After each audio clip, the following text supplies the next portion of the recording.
शोकांतिका आहे की म्हणजे आमच्याकडनं तर चिन्ह चोरून घेऊन गेलेत, पण एवढी वाईट परिस्थिती यावी की फक्त सिटिंग सीट्स आहेत ते पण त्यांना द्यायचं नाही. आणि बलढाले असलेले खासदार साहेब काय करतायत, म्हणजे त्या जे कार्यकर्ते जो त्यांच्यावर विश्वास ठेवून बाकी केलेले आहेत, तर त्यांनी देखील तर हे मोठ्या प्रमाणावरती आपली ताकद दाखवण्याची शक्ती, आणि म्हणून त्यांनी स्वबळाचा नारा द्यायला पाहिजे. ह्याच्या त्याच्या कुबड्या न घेता स्वबळावरती कसं राऊत कार्यकर्त्यांना न्याय देतात हे बघायला पाहिजे. पण मी जसं म्हटल्याप्रमाणे की शेवटी कुठच्याही पक्षाला आम्ही गिनती करायचं नाही.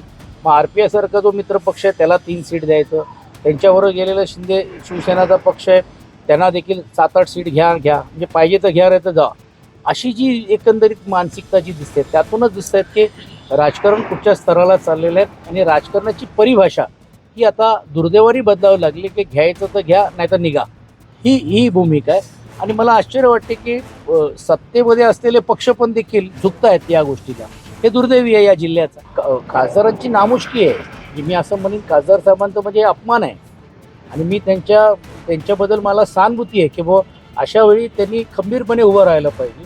कारण शेवटी व्यक्ती हा महत्त्वाचा नसतो, पक्ष हा महत्त्वाचा नसतो. ज्या पद्धतीने मानसिकता तयार केली जाते त्यातून हे गोष्ट दिसते. म्हणजे कुठे एका काळामध्ये धनुष्यबाणाची संख्या होती, आज आम्ही 40-50च्या वरती सीट्स लढायचं बघतोय. आणि खासदार असलेल्या पक्ष आणि आमच्याकडनं गेलेले लोक, जे नगरसेवक, माजी नगरसेवक, एवढा मोठा असलेला ते दाखवणारा जो पक्ष आहे त्याला जर 7-8 पर्यंत आणण्याचं काम केलं, यातूनच कळते की त्यांनी कुठे आणून ठेवलेलं आहे.